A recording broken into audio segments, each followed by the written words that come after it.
Vamos a dar comienzo a la segunda parte de estas jornadas de vivienda y desahucio y vamos a empezar con esta tercera ponencia, con esta segunda ponencia, la primera del día de hoy, que es a cargo de Celso Rosa Rodríguez, que también es un letrado de la Oficina de Intermediación Hipotecaria de Jaén, y en su currículum, bueno, pues tiene temas tan interesantes como que ha actuado en numerosos casos de relevancia mediática, también desde el punto de vista penal, ¿no? Porque leo algunos como el crimen del hospital de Jaén o algunos aquí también temas de agresiones sexuales también dentro del campo, son temas conocidos que tiene su currículum y que la ha intervenido.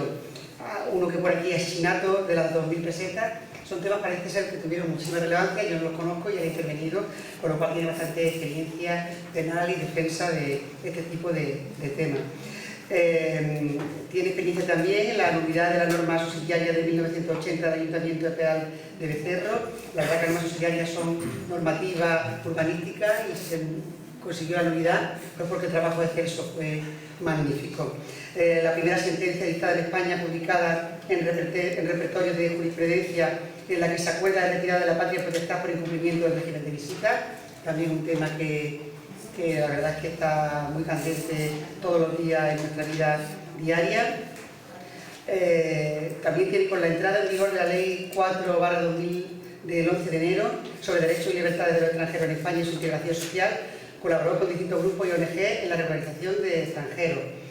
Como vemos, un hombre muy implicado en temas sociales, como decíamos ayer hablando también de Vicente Laguna, el letrado compañero que tiene asignado pues, los temas de oficio de la familia en nuestra ciudad con problemas de vivienda, pues un hombre comprometido con estos problemas, que lo hace de forma altruista, al igual que comentábamos ayer con Vicente Laguna. Yo creo que todos tenemos que estarle agradecidos, desde luego, desde el área de vivienda, pues tenemos una estrecha colaboración con él desde siempre, y yo que llevo unos meses en estas labores, pues la verdad que lo hemos tenido siempre para lo que hemos necesitado. Por tanto, agradecerle su colaboración en vivienda, su ayuda a las familias de nuestra ciudad en este sentido a la hora de evitar muchos problemas de desahucio o de otros temas, y darle las gracias desde luego por estar aquí también y ofrecerle una ponencia que estoy segura que será del interés de todos los que están aquí. Pues muchas gracias, Jesús, cuando quieras. Muchas gracias, Carlos. En primer lugar, agradecerle su presencia aquí esta mañana, agradecer la invitación hecha por el Ayuntamiento de Andújar, felicitar expresamente al Ayuntamiento, en este caso en nombre de Encarna, por la creación de la Oficina de Prevención de Desahucio.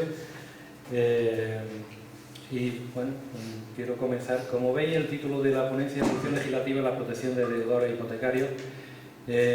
Evidentemente no ha habido protección de la suscripción de los contratos de préstamo porque ha faltado lo esencial, que era la información, como iremos viendo.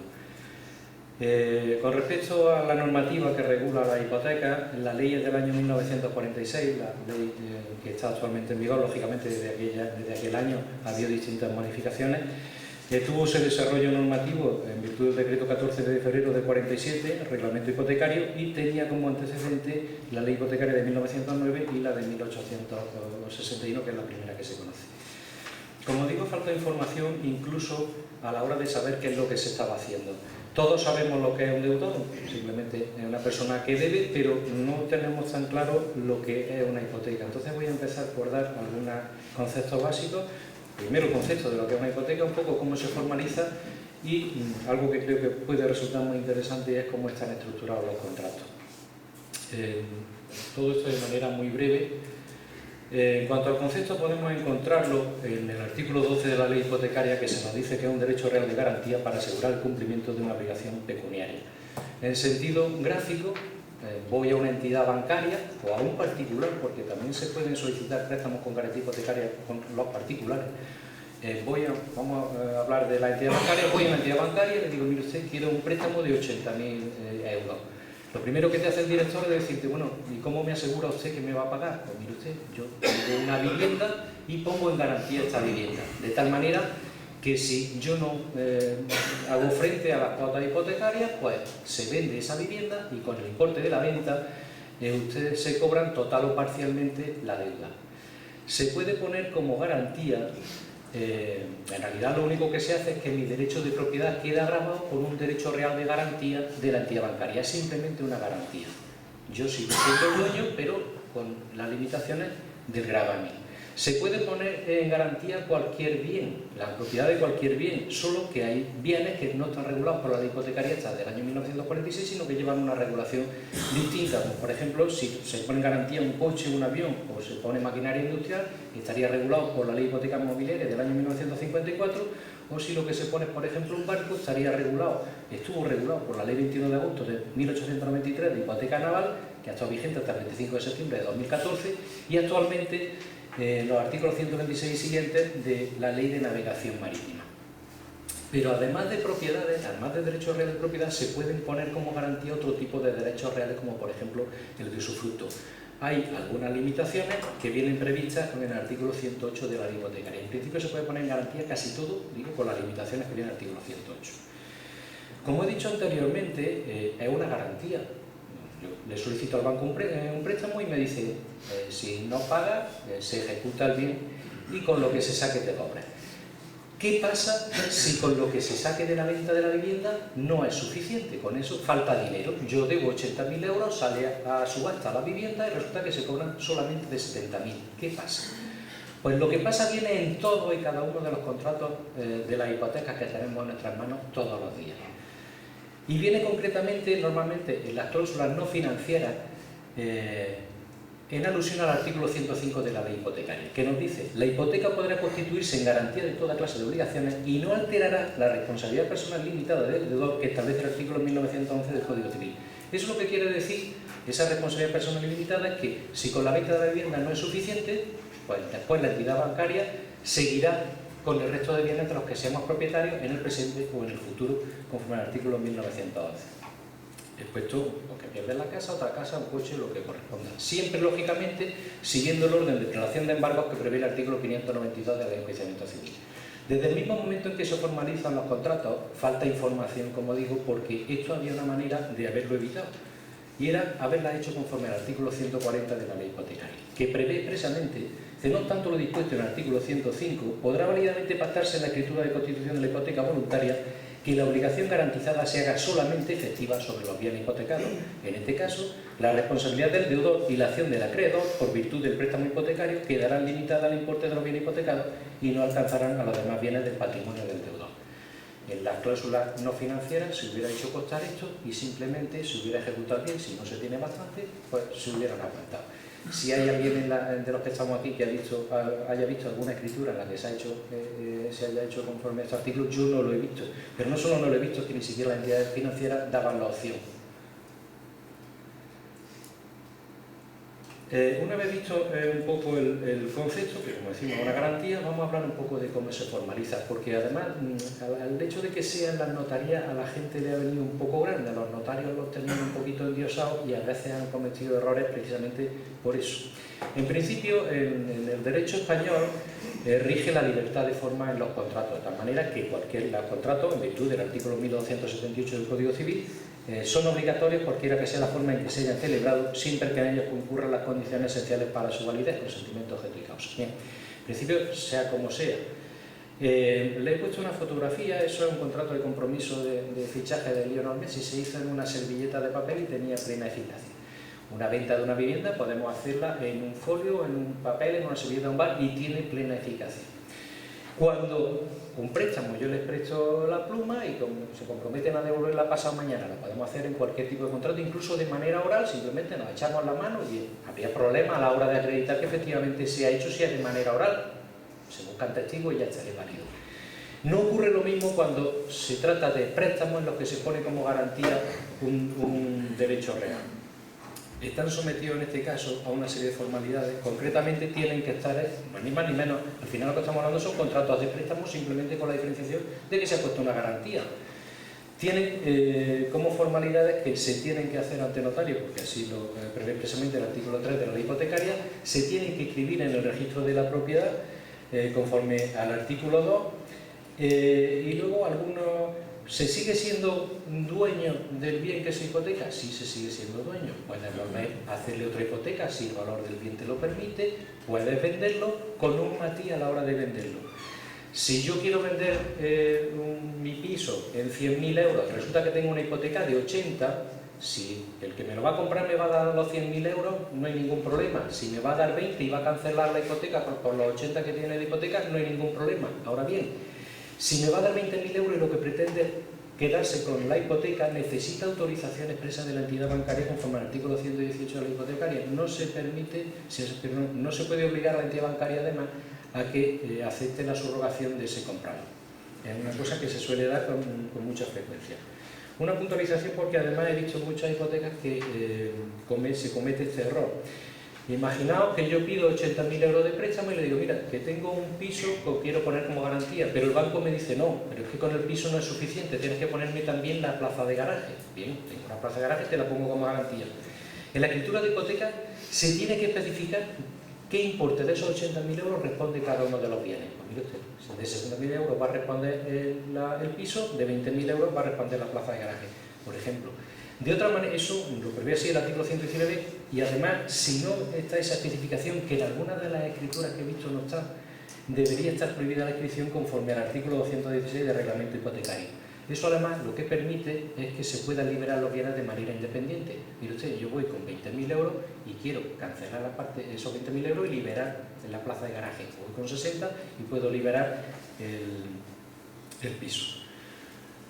Una vez vista el concepto y un poco el tema de la formalización, quiero hablar de la estructura.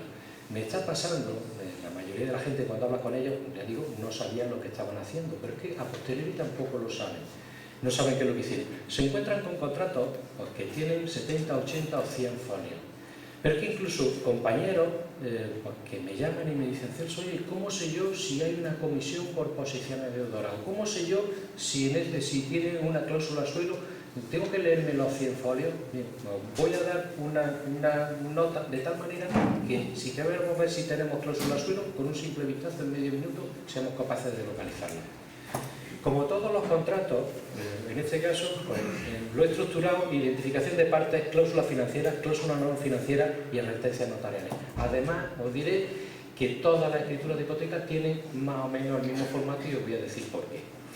En primer lugar, la identificación de las partes como en todos los contratos. Pues por un lado, el director de la entidad bancaria, pues, que interviene en nombre de la entidad bancaria que sea, y por otro lado, los que van a adoptar la posición de deudores. Esos trozos que en cualquier contrato son dos renglones o dos párrafos pequeñitos, normalmente las escrituras de hipoteca son más largas porque los directores de la entidad intervienen con poderes y se hace alusión a todo el poder que tiene el director. Vista la identificación, voy a hacer un apartado a la hora de referirme a las cláusulas financieras. El día 5 de abril de 1993, la Comunidad Económica Europea dicta una directiva, la número 13. Con esta directiva empezó todo. Son 9 folios en los que se viene a decir, mire usted, en mi estado, hace años que estamos en la Comunidad Económica Europea, se han dictado un montón de directivas y sin embargo, pese a los años y a las directivas que se han dictado, en cada país los contratos que se formalizan con consumidores y usuarios tienen formatos distintos. Por tanto, adaptar las normas a los formatos que se os han ido diciendo que tengan los contratos y velar porque no se incluyan condiciones, cláusulas que pueden resultar abusivas en la suscripción de esos contratos. Dictada esa directiva, en España aparece la orden de 5 de mayo de 1994 sobre transparencia de las condiciones financieras de los préstamos hipotecarios. Esta orden está derogada, pero pese a estar derogada, recomiendo su lectura porque la deroga la orden 2899-2011, que es la que viene debajo, concretamente la disposición derogatoria única .2, pero tened en cuenta que tanto las escrituras que tenemos en nuestras casas como cualquiera de las escrituras que podamos tener en nuestras manos están hechas entre el 94 y el 2011. ¿Por qué digo que es importante esa orden pese a estar derogada? En primer lugar, en el artículo 3, esa orden obligaba a las entidades financieras a tener un folleto informativo de las condiciones en las que se iban a hacer los contratos. Y además, en el anexo primero venía el contenido mínimo que debían tener esos folletos informativos. En el artículo 5, además, se obligaba a la entidad financiera a que hicieran una oferta vinculante a los clientes con las condiciones en las que le iban a empezar a suscribir el préstamo y a que se hiciera un estudio individual. Eso de oferta vinculante, que lo hemos visto siempre, lo estamos viendo todos los días flotar, viene precisamente como consecuencia del artículo 5 de esta orden. Como digo, esa orden ha sido derogada por la orden 2899-2011, aunque mantiene unos ciertos paralelismos. En la orden del año 94 se hablaba de oferta vinculante y de estudio individual en el artículo 5, en la de 2011 se habla de información precontractual, se habla de explicaciones adecuadas y además en los anexos, concretamente en el 1 se habla de ficha de información precontractual, que es lo que digo más o menos, sustituye a lo que era antes la oferta vinculante, y en el anexo 2 las fichas de información personalizada, que es lo que ahora es el estudio individualizado. Incluso en los anexos vienen los propios modelos que tienen que rellenar las entidades bancarias.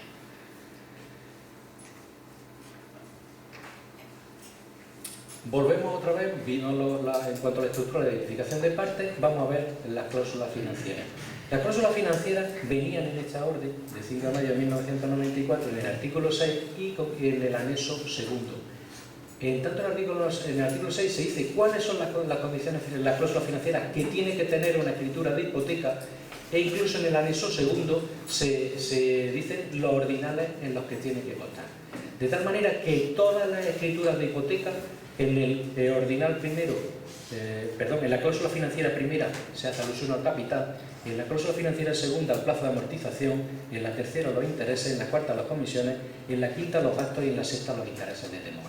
Es más, esa orden dice, por ejemplo, que si se incluyera en el contrato de préstamo con garantía hipotecaria alguna limitación al tipo de interés, conocida como cláusula suelo, pues que se hará constar en la cláusula financiera 3.3. Tenemos la escritura de hipoteca, 100 folios, nos proveen. Tenemos cláusula suelo, buscamos cláusula financiera 3.3 y si existe, tiene que estar en esa cláusula.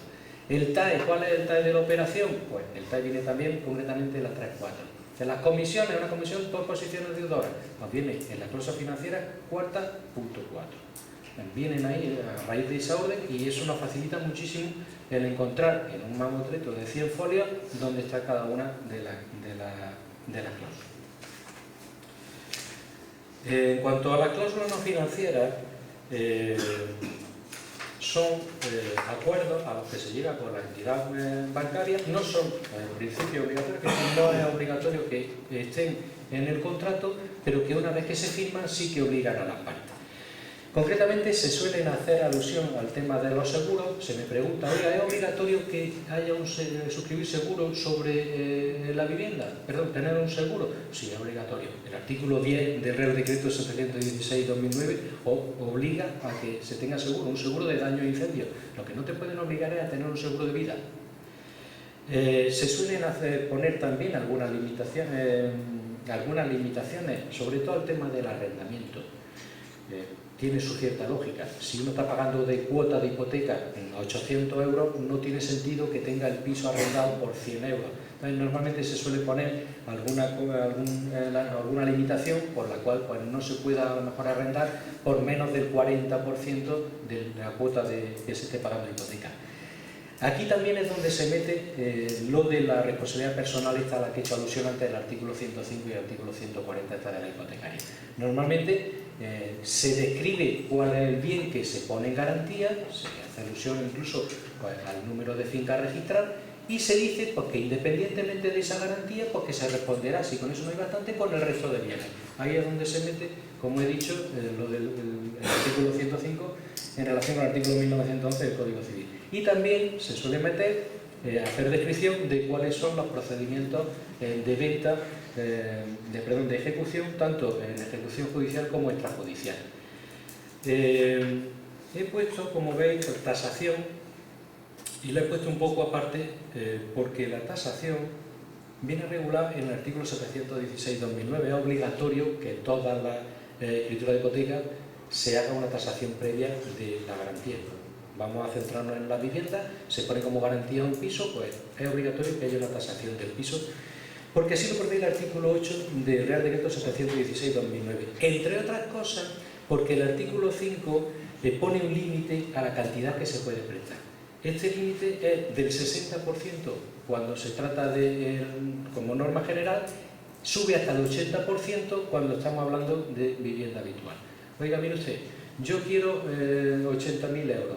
Bien, su vivienda está tasada en 100.000 euros, efectivamente le puedo dar el préstamo, pero si su vivienda está tasada en 80.000 euros, no le puedo dar 80.000 euros porque tengo el límite en vivienda del 80%. Cuando una vivienda el límite es del 60%. Una cosa, las tasaciones las hacen arquitectos, lo hacen aparejadores, pero a partir de la ley 2/81 de regulación del mercado hipotecario se obligaba a que estos profesionales que hacían las tasaciones estuvieran sujetos a formaran parte de una sociedad de tasación que además debía ser homologada. Esa ley 2/1981, además he puesto ahí pues, que habla un poco de distintos artículos de honorabilidad, ¿sí? Porque las tasaciones se hagan bien hechas, porque hay una incompatibilidad entre formar parte de una sociedad de tasación y pertenecer a un banco. A la sociedad de tasación se le ha hecho una regulación muy exhaustiva. De hecho, la ley 281 fue modificada por ley 42/2007, pero es que después se ha regulado muchísimo. Como veis, Real Decreto, órdenes, otra orden, circulares del Banco de España.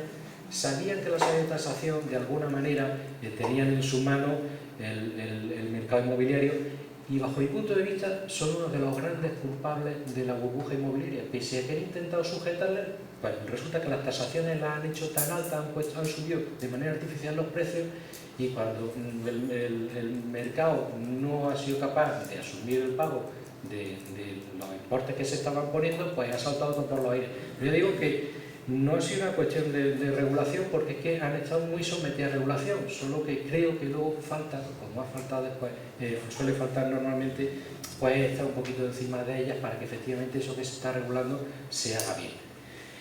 Por último, con respecto a las estructuras, advertencias notariales. Las advertencias notariales no es una regulación de números clausos, quiere decir, se pueden meter otras, pero más o menos se hacía alusión a ella en la orden esta de 5 de mayo de 1994, que antes, como he dicho, estaba derogada. Actualmente la mayoría de advertencias notariales salen de la orden de 28 de octubre, de la que hemos dicho que deroga la anterior, del año 2011. Entre estas advertencias, por ejemplo, pues advertencias sobre el valor y alcance del documento. Como he dicho, el caballo de batalla de todo esto es la falta de información, y parte de la culpa de la falta de información la tienen los propios notarios. Los notarios no es llegar allí, verle la cara, que firmar en medio minuto y te vas y pagarle. Era algo más que eso. Los notarios tenían la obligación de advertir, de leer la escritura, de explicarle qué es lo que estaban haciendo cuando se suscribía, de los riesgos que había en caso de que no se pagara. El propio notario tenía que haberle dicho, diga, pero usted sabe que si no paga se puede vender su casa y que después puede usted perder otros bienes. Y el notario tenía la obligación de todo eso. Pero es que es más grave, es más grave. Hay macroestafas en la suscripción de préstamos hipotecarios, no con las entidades bancarias, pero sí con prestamistas particulares. Yo puedo dedicarme a prestar dinero y exigir a la gente que en garantía me ponga sus bienes. Bueno, pues se han descubierto varias macroestafas, pero macroestafas con miles de afectados, en los que se pedían 9.000 euros de préstamo, y cuando iban a la notaría a firmar la escritura, en el capital se había puesto 100.000 euros. Y nadie le decía a ese señor, oiga, mire usted, que si pone aquí 100.000 euros, que se puede que va a tener que devolver 100.000 euros, y por préstamos de 9.000, de 4.000 y de 15.000 euros la gente ha perdido y está perdiendo la vivienda, y además prácticamente no se puede hacer nada. Hay una macro denuncia interpuesta en uno de ellos, pero veremos a ver cómo termina.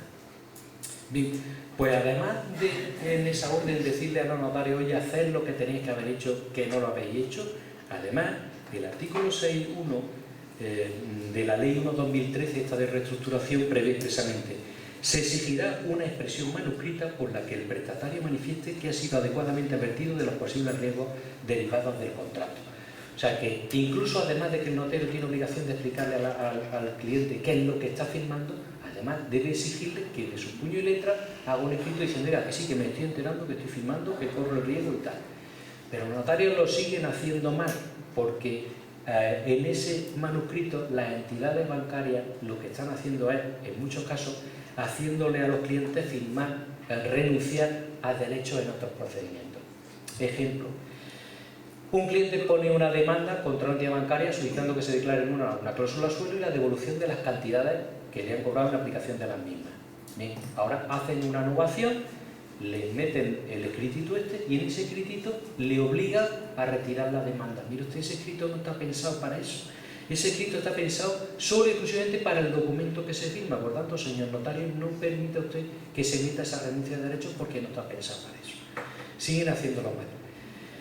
Como advertencia notarial también se suele meter, porque está redactado conforme a minuta, he puesto ahí, cuando se demanda a una entidad bancaria solicitando que se declare nula una cláusula del contrato, uno de los argumentos que utilizamos los abogados es decir que los contratos son contratos de adhesión, que no se han podido negociar nada porque ellos ya tienen los modelos hechos y que nosotros lo único que hemos hecho pues, es aceptar lo que ellos nos han puesto.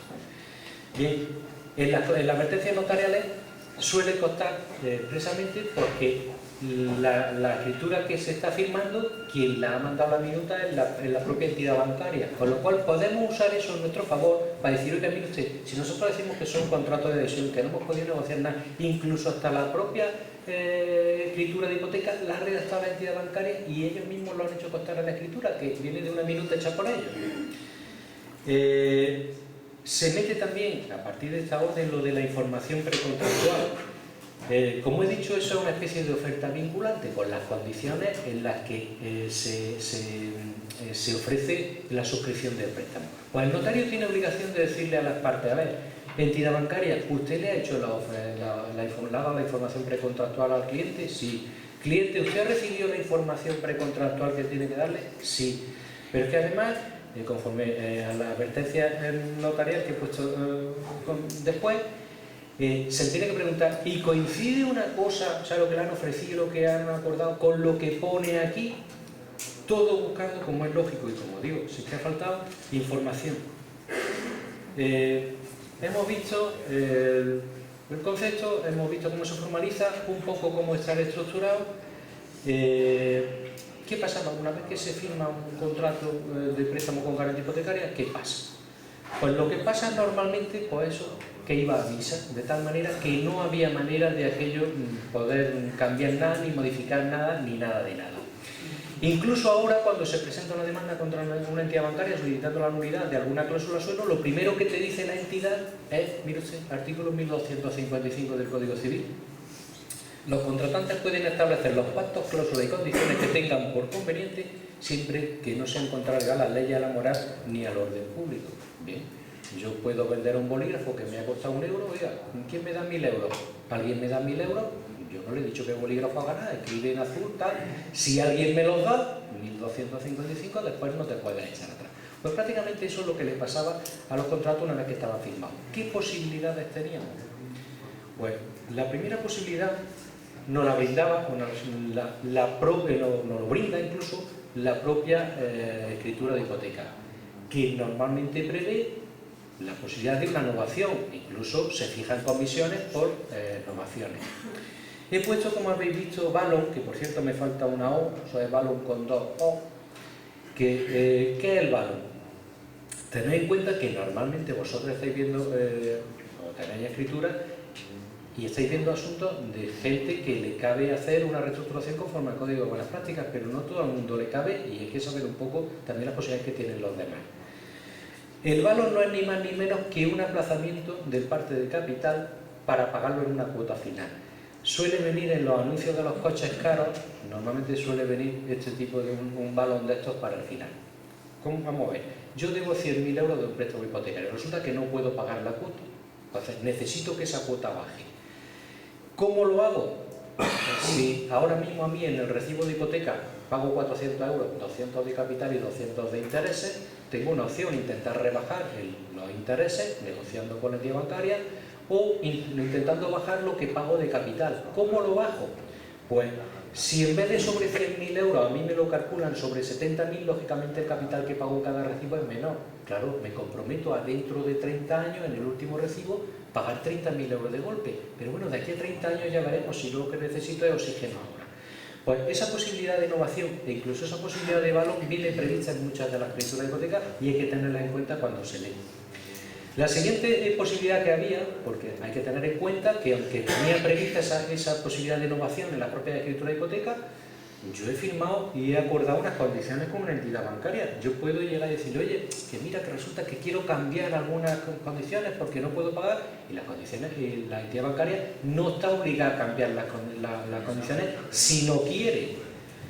¿Qué posibilidad había si la entidad bancaria no quería hacer una innovación, no quiere cambiarme las condiciones? Pues la daba la ley 2/94 de 30 de mayo y era una subrogación en la posición de un deudor. Yo le pido a la Caja de Ahorros de Granada 100.000 euros de préstamo. Me da unas condiciones. En un momento dado le digo, oye, mira, vamos a hacer una innovación, a ver si cambiamos porque me viene mal o porque aquellas condiciones no eran buenas, y Caja de Ahorros de Granada no quiere. Bien.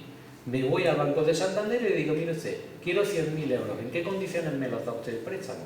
Si las condiciones me son favorables, pues le digo al Banco de Santander, hágale usted una oferta con lo que usted me está ofreciendo a mí. Esa oferta se la pasa a Caja de Ahorros de Granada, le paga a usted los 100.000 euros que le debo yo, y a partir de ahora yo le pago a usted en vez de a Caja de Ahorros de Granada. Y además era de obligatorio, o sea que Caja de Ahorros de Granada no podía negarse a que eso se hiciera. Además después hubo el Real Decreto Ley 2/2003 y la Ley 36/2003, que además introduce modificaciones fiscales, rebaja las comisiones por modificaciones, incluso las comisiones en las que solamente se modificaba el plazo quedaban limitadas al 0,1, y se rebajan también los honorarios de registradores y notarios. Con respecto a la Ley 36/2003, una puntualización, y tiene una cosa muy novedosa, concretamente el artículo 19. Os aconsejo que lo apuntéis expresamente el artículo 19, porque introduce los instrumentos de cobertura de riesgo, los conocidos como swap o permuta financiera. Resulta que yo voy a una entidad bancaria, pido un préstamo hipotecario. Normalmente a día de hoy los préstamos hipotecarios pues pueden estar al Euribor más 2. Bien, si yo pido 100.000 euros al Euribor más 2, yo sé que el año que viene voy a pagar 2.500 euros de intereses. Pero, ¿qué voy a pagar de intereses dentro de 3 años cuando el Euribor cambia todos los días? Todos los días, antes de las 11 de la mañana, 44 entidades bancarias, bancos de todo el mundo, hacen una llamada a una empresa que se llama Thomson Reuters y dice, pues mire usted, yo soy el Banco de París, Banco Nacional de París. Si alguna entidad bancaria quiere que yo le preste dinero, se lo dejo al 0,70. Y ahora llama al Banco de Santander y Thomson Reuters lo que hace es que suma las 44 valores que le han dado y lo divide entre 44 y saca una media. Es el Euribor del día. Por cierto que las entidades bancarias han sido sancionadas, muchas de ellas, porque se ponen de acuerdo para ver cuánto van a recibir ese día. A lo que voy, yo sé lo que pago, lo que voy a pagar el año que viene, pero ¿qué voy a pagar dentro de 2 años de interés de la hipoteca? El artículo 19 de la Ley 36/2003 preveía expresamente: las entidades de crédito informarán a sus deudores hipotecarios con los que hayan suscrito préstamos tipo de interés variable sobre los instrumentos, productos o sistemas de cobertura del riesgo de incremento del tipo de interés que tengan disponible. La contratación de la citada cobertura no supondrá la modificación del contrato de préstamo hipotecario original. Las entidades a que se refiere el apartado anterior ofrecerán a quienes soliciten préstamo hipotecario tipo de interés variable al menos un instrumento, producto o sistema de cobertura del riesgo de incremento del tipo de interés. Bien. Lo de la permuta financiera. Yo suscribo un contrato a interés variable, Euribor más 2, por ejemplo. Ahora mismo sería el 2,5, pero no sé lo que voy a pagar, ya digo, el año que viene o el otro. ¿Qué me hace la entidad financiera? Me dice, mira, Celso, vamos a hacer una cosa, para que tú no tengas que estar pendiente de que a lo mejor haya una subida de Euribor y suba al 5%, que el 5 más el 2 paga el 7, vamos a hacer una cosa. Yo te cambio tu tipo de interés variable por un tipo de interés fijo, ¿vale? Imaginaos que hago hoy la permuta y que ya va a tener efecto el año que viene. Yo tengo 100.000 euros de préstamo. Al 5% fijo, yo le tengo que pagar a la entidad 5.000 euros. ¿Cuánto me paga la entidad a mí? A lo que esté variable el año que viene, que puede ser superior a ese 5% o inferior. Problema de hecho, pues que primero no se informaba a la gente de qué es lo que se estaba haciendo. Y tiene un inconveniente añadido, y es que las entidades bancarias sabían que el Euribor no iba a subir, con lo cual lo normal era pues que cuando tú hubieras pagado un interés variable a lo mejor al 2%, resulta pues, que te estaban metiendo un 5%. Es verdad que te aseguraban que no podía subir del 5%, pero también es verdad que las entidades sabían a ciencia cierta que no iba a subir del 5%. De todas maneras, de inicio las permutas financieras usuales no son ilegales en sí, ¿vale? Simplemente tiene que estar, como todo en este proceso, debidamente informado de los efectos que tiene. Como digo, hasta ahora, una vez que estaba firmado el contrato, la única posibilidad que había o era una innovación, que normalmente venía prevista en la propia escritura de hipoteca, o una subrogación en la posición de acreedor. ¿Qué es lo que ha pasado hasta ahora, o ahora, en poco espacio de tiempo, para que hoy estemos aquí, para que podamos hablar de reestructuración, etcétera, etcétera? Pues en primer lugar el rescate bancario. A partir del año 2008 las entidades financieras, esas entidades financieras que eran súper solventes, pues empiezan a tener problemas de solvencia. El Estado español tiene que empezar a avalarles los créditos, incluso tiene que rescatar a 5 cajas de ahorro, crea el FROB. Y resulta, bueno, pues que se crea un cierto malestar en los ciudadanos españoles, como no puede ser de otra manera, porque empresas que son privadas, cuando tienen beneficios los reparten entre ellos, y cuando tienen pérdidas, pues resulta que las han repartido entre nosotros. ¿Qué hizo el Estado español para callarnos un poquito la boca? Pues el Real Decreto Ley 6/2012 de 9 de marzo, al que después voy a hacer una alusión específica. Resulta también importante una visita, concretamente, la ha hecho Costa Isla del presidente de Ecuador, Rafael Correa.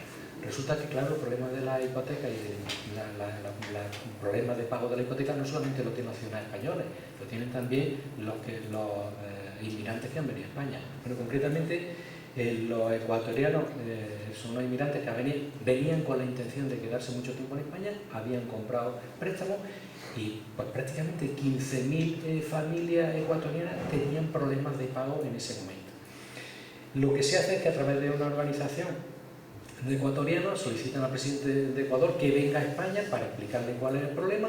Viene el presidente de Ecuador, cuando se entera de qué es lo que está pasando en España, viendo además que se estaba rescatando a la banca española, viendo además que los consejeros de los consejos de administración estaban recibiendo indemnizaciones millonarias, se vuelve para Ecuador, junta a los presidentes de los países latinoamericanos y hacen un manifiesto durísimo y unas críticas feroces contra el gobierno español, que empieza a tener críticas a nivel internacional.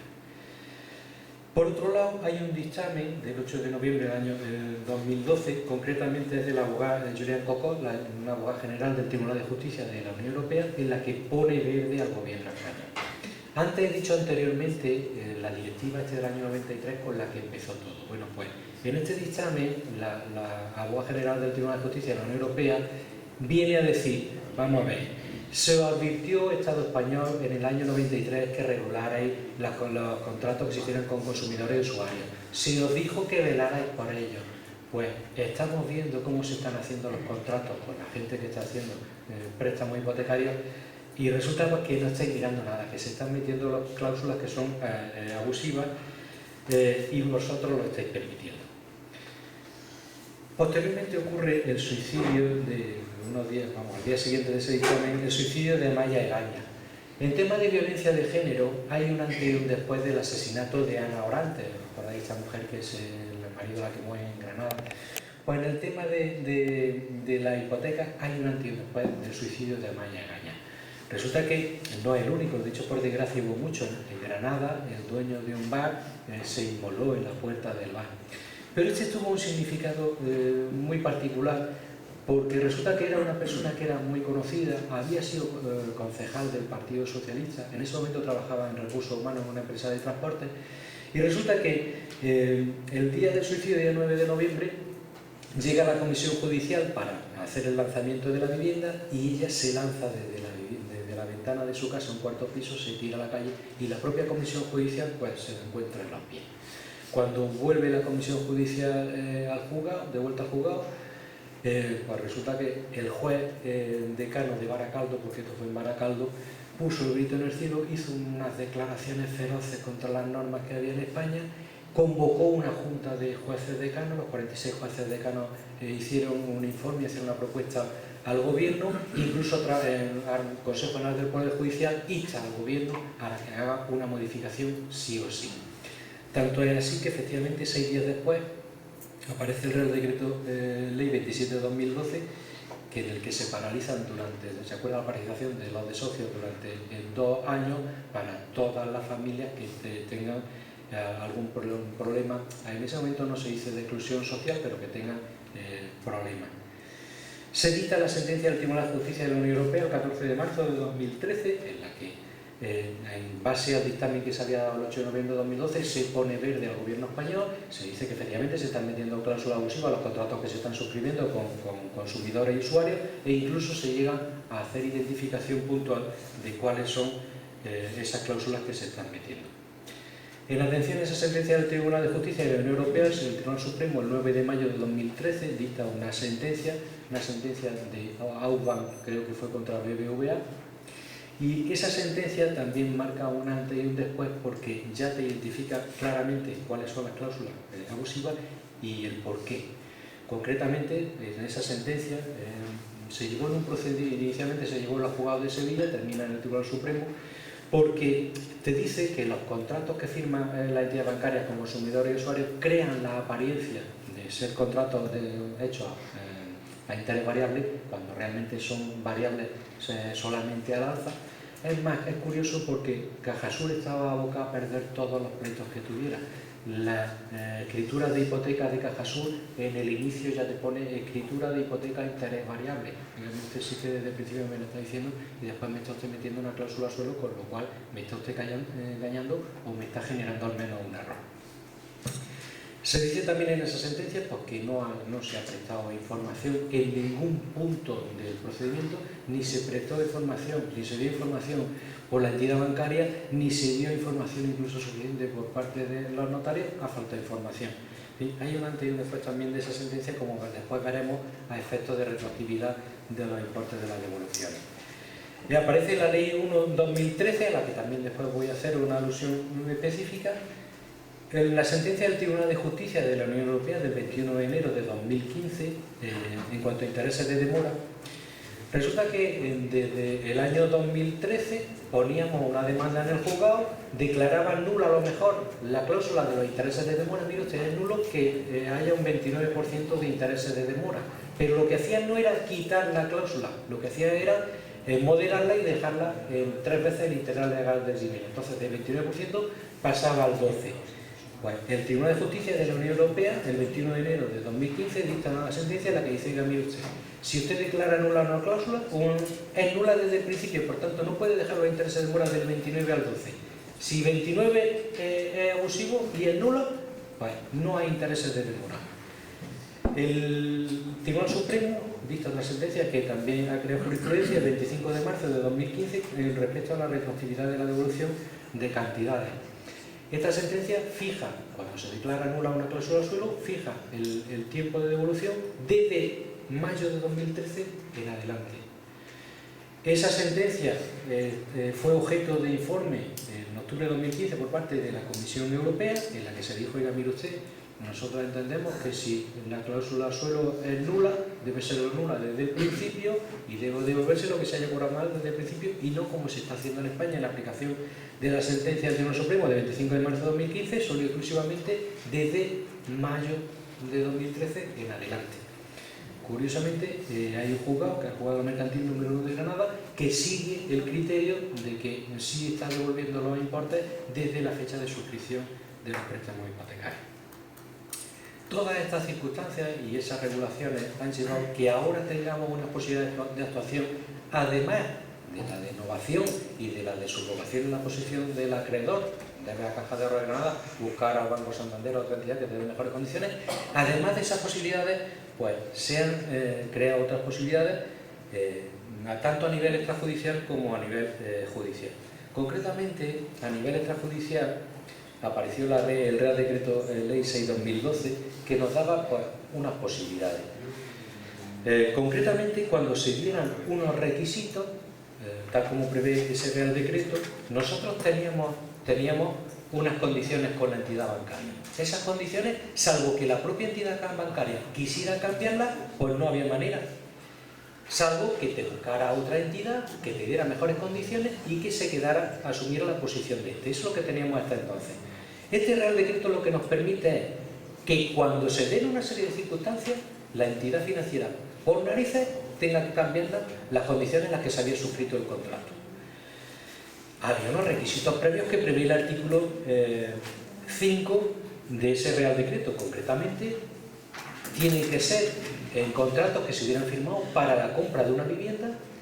El importe de la vivienda no puede ser superior a unos importes. Quiero decir, que yo compré una casa en Andújar y me costó 3 millones de euros y la corona de mire, esto no está pensado para usted. Viene en el artículo 5 y además tenía que ser para entidades que se hayan adscrito al Código de Buenas Prácticas. Como digo, nosotros firmamos con la entidad financiera un contrato en unas condiciones, ¿vale? Se puede obligar a cambiarlo siempre y cuando la entidad bancaria haya dicho, oiga, que yo, cuando se den las condiciones que ustedes han dicho, yo me comprometo a esas condiciones cambiarlas. Y como tú has asumido una obligación de hacer, en el momento en que se den estas condiciones, tú tienes que cambiarlas. Como digo, tenían que darse esos requisitos previos. Por un lado el precio de adquisición y por otro lado la adscripción al Código de Buenas Prácticas. Los 10 primeros días de los meses de enero, abril, junio y octubre, la entidad bancaria que quiera adscribirse al Código de Buenas Prácticas manda una notificación a la Secretaría General del Tesoro y dice, mire usted que yo a partir de ahora, cuando se den una serie de condiciones tanto